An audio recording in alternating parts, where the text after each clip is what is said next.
Ora bem, se calhar levanto-me para que se ouça melhor aí ao fundo.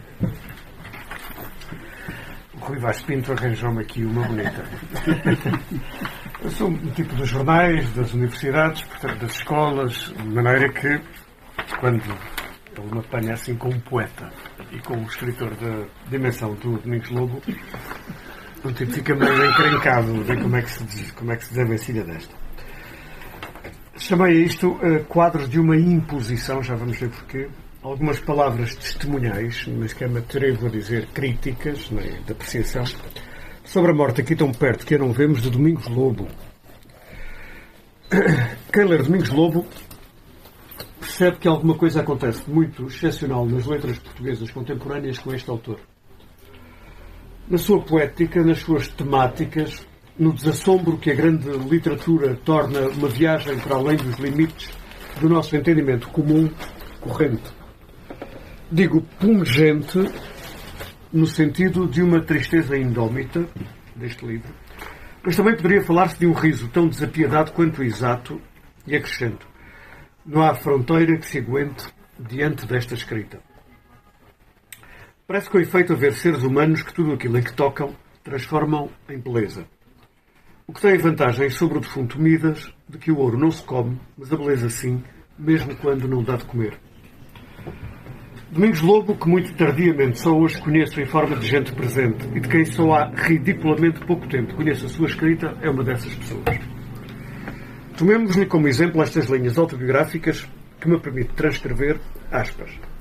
Andei pelos liceus de Lisboa, rebeldia mansa dos anos 1960, pelos corredores da Faculdade de Direito, o meu remorso de um semestre, de letras, pelas salas austeras do Conservatório Nacional a ouvir dos professores sobre teatro, o que já havia esquecido e não me interessava. Queríamos os interditos Brecht, Grotowski, Artaud, Piscator, um mestrado em Administração e Economia Cultural que utilizei pouco. Fiz teatro radiofónico e jornalismo em jornais angolanos ao tempo colonial, depois como freelancer para cumprir os dias e resgatar os trocos para livros, filmes, viagens. Meteram-me à má fila no negreiro Vera Cruz, rumo às terras angolanas de Quando Cubango. Era a guerra e eu, distraído, bebendo a propaganda salazarenta até à imbecilidade, acordei em sobressalto numa noite de bazucas e kalashnikovs, de costureirinhas, trespassando os pássaros da noite, frémitos e perplexidade.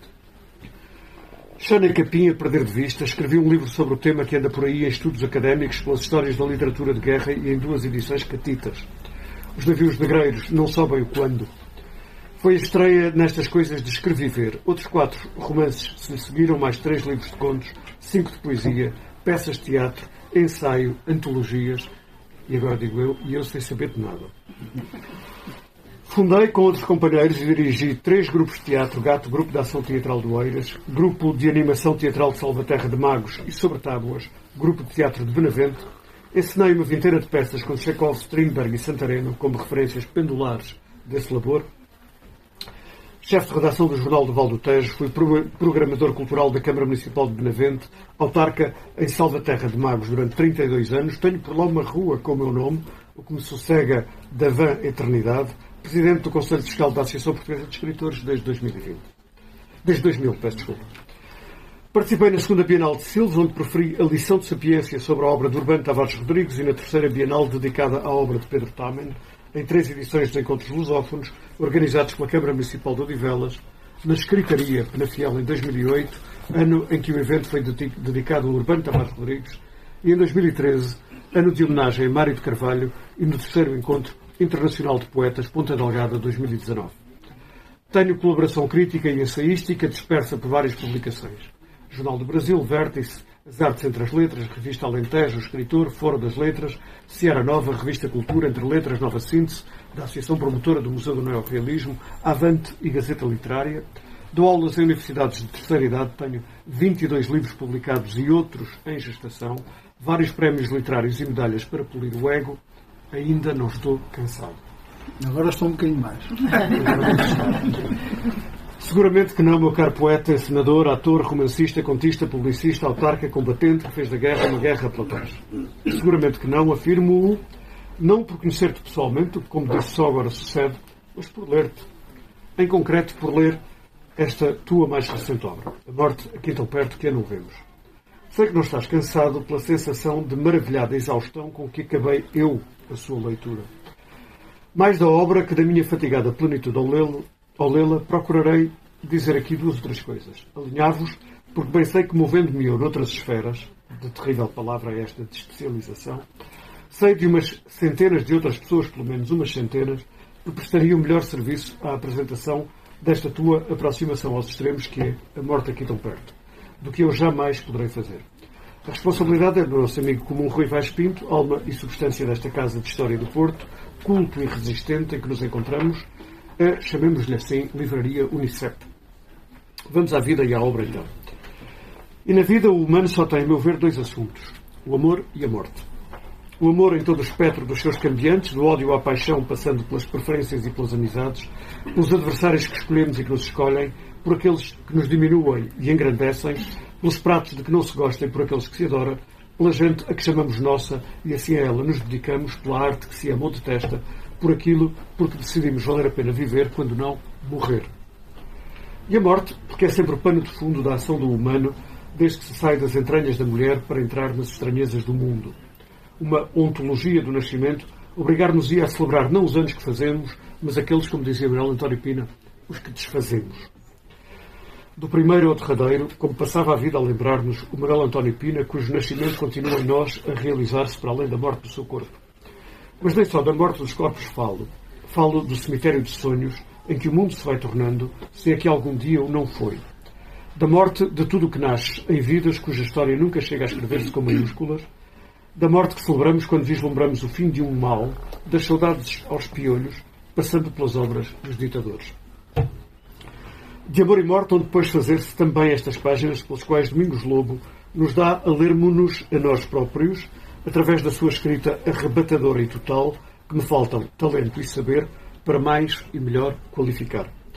Trata-se de um livro de contos, digamos assim, para descrever o género, organizados por separadores poéticos, que são exercícios brilhantíssimos dessa outra arte do autor, que é o verso. Contos que plasmam quadros pungentes ou vão, noutro registro para ir evoluindo, ao modo de uma arte do suspense, como lhe chamou Patricia Highsmith, e que surpreendentemente reencarnam quando os julgávamos acabados, para se retomarem a si mesmos mais adiante, como se passa com a máquina 1, 2, 3, que serve de fio que nos diz que há mesmo um fio de costura na arquitetura destas 164 poderosíssimas páginas. Vou dizer-vos que por aqui perpassa o hiperrealismo e o onirismo surreal. Vou dizer-vos que o autor trata da guerra, da morte soturna, das grandes epidemias que percorrem as idades do mundo sob a forma de vírus e preconceitos. Vou dizer-vos das figurações para que são usadas a Covid-19, o HIV, a eutanásia, o homicídio, o suicídio e a ternura. Vou dizer-vos da traição que perpetra a morte desse outro anacoreta no cimo dos Montes Ermos, a ver os comboios da vida a ir em um comboio na noite, ou da mulher que regressa ao lugar do seu estupro e abuso pelo seu próprio pai, o regedor que, depois de ter molestado de sexo, abuso e poder toda a aldeia, encontra finalmente quem lhe enterre a lâmina na faca nas entranhas. Podia falar-vos disso e falar-vos-ia sempre pouco acerca destas páginas. Também poderia falar-vos do hino ateu e paródico do cura pedófilo, que vejo como uma personagem feliniana a rebentar de gozo, como diria o velho Essa, nessa figuração do grande pervertido que cada moralista esconde no pátio das traseiras da sua existência de prédicas e hipocrisias. Podia falar-vos da grande metáfora de fragmentação do sentido que é Noite de Natal, essas 5 páginas e meio de antologia, como lhe chamou o crítico Miguel Real, e que fundem o morrer e o nascer, a morte e o amor, outra vez, na ontologia alegórica desse ser aí heideggeriano, com velhas contas, com o mito primordial de uma religiosidade emblematizada pela violação da mulher que dá a vida e recebe a morte, no mesmo gesto largo, escuro e esconso. Não vêm reis primordiais e felizes. Chega apenas o sofrimento do fim, sob a forma do fim do sofrimento, nesse retorno emblemático do ato de recomeçar para acabar. Poderia falar-vos do velho travesti e do seu namorado das obras que um dia lhe esvaziou a cama e a vida e até à morte violenta às mãos da crueldade medieval que emerge nas ruas da cidade dos nossos dias pós-modernos, cobertos de pós-antigos, medievos e tenebrosos. Mas tudo isso fez Domingos Lobo melhor do que qualquer crítico, ou melhor do que qualquer uma das suas personae, que cheiram a gente, a carne e osso, putrefactos e pulverizados umas vezes, vivos e vibrantes outras vezes. Prefiro, pois, remeter-vos para a surpresa, o choque ou a ternura das palavras do próprio autor no desenho do que chamo quadros escritos, que é o modo como se me deu a ler e para ler esta obra. São quadros comovedores e devastadores. Bruno, o soldado com a ponta do cano da G3 na boca, não aguenta mais, e o estampido que nos sobressalta a nós próprios, ali sossegadamente sentados a ler a página 112, que aponta como a bala na boca do soldado suicida essas passagens desta outra tragédia portuguesa armada, multirracial e pluricontinental. O peso da mala do migrante sírio que só se lhe dilui quando a democracia policial do nosso mundo o livra do peso da vida e, portanto, do peso da mala também. As lonjuras paradas do mar e das avenidas dos amores esconsos e proibidos entre virilidades guerreiras e pueris, o Porto, cidade de patrões, descrição desapiedada e não dita na sua vida secreta por trás do granito de que toda a gente fala, mas também refundidos no seu discreto desfile, as vozes, entre outras, de Camus, Foucault, Barthes, Genet e Eugénie, que nos traz Chico Buarque pela mão, a vivíssima crónica de abril a novembro e a seção sábia e dolorosa de A Nudez das Lágrimas, a páginas 94. Amamos sempre o que nos fere. Quanto poderia eu continuar aqui a noticiar desta minha, repito, imperdoavelmente tardia descoberta da obra de Domingos Lobo, através do seu último, isto é, do seu mais recente escrito, que é ele próprio uma notícia de todos os outros, na medida em que acredito no que escuteia mais do que um autor, segundo quem um escritor está sempre a escrever o mesmo livro. Os títulos diferentes desse livro único são formas tentadas, meras, digamos assim, experiências formais do mesmo exercício. No caso deste texto de Domingos Lobo, pareceu-me, como já deixei aqui sugerido acima, que se trata de ensaios literários sob a forma de quadros expostos. Há, com efeito, nesta diegética, uma imagética. Cada conto sublinha-se e sublima-se num quadro. Num ou noutro, há uma sequência de quadros, de frames fílmicos, numa escrita de tal versatilidade que vai da maior erudição lexical ao argot mais brutal, com a mesma delicadeza de quem tricota sentidos, cruzando palavras que se fundem, como se a língua, assim sublimada, perdesse o seu caráter classista e servisse apenas para nomear classes de coisas, sociedades de classes, lutas eternas do humano em breves episódios da história e de histórias. Há um labirinto na escrita de cada grande autor. Nele, labirinto, o leitor arrisca-se a perder-se ou a ganhar-se. Esse é o repto amalandrado que cada livro lança a quem o lê. Os olhos do autor convidam-nos para caminhos do seu próprio olhar. Dão-nos a ver aquilo que vê. Eu via operários, diz o autor na página 28, em que cito: o pai via o que fora e já não era, e aponta para lá enquanto o filho pergunta: onde, pai? Onde fica a vista do que não se vê? Esta pergunta percorre todo o texto de Domingos Lobo. A estátua de Sentir Mágoas, página 70, na paralisia do corpo em que só o cérebro não para, como um castigo a dobrar, a guilhotina. Os morcegos de olhos incendiados de A Máquina e o baile de monstros desse Drácula descendo aos cemitérios, vindo, conta Domingos Lobo, das entranhas dos pesadelos, na Nudez das Lágrimas, página 88. O quadro da morte leve de Hilda, levada pelo peso inexorável, não da vida, mas da sua subvida, no conto Estava Ali Quieta, página 45. O cabo que desobedece no massacre do conto Recusa.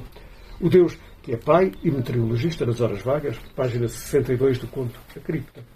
O esmagador apocalipse do bombardeamento com napalm na Guerra de Angola, do conto Despedida, páginas 34 e 35, que Coppola não filmou melhor sobre o Vietnã do que Domingos Lobo escreve sobre Angola. Quadros, portanto. Quadros, intitulei esta minha leitura, quadros de uma imposição, glosando o célebre quadros de uma exposição de Mussorgsky sobre as telas de Victor Hartmann. Quadros de uma imposição, de muitas imposições, de prescrições e de proscrições, de obrigatórios e de interditos, mas quadros também da renitência, da resistência de que se fazem o que chamamos de destino, para os que sabem, como escreve Domingos Lobo, mas também para os que não sabem, que o destino se constrói com as casas, como as casas com suor, lutas e recusas. Página 29, o meu Dom Quixote. Em suma, caro poeta, calo-me com a sensação de ter falado muito e dito pouco, quase nada. Mas procuro resumir esse pouco em 2 ou 3 frases que se formarão assim. Desconheço se a arte, a grande arte, cura, mas sei que queima, que fere.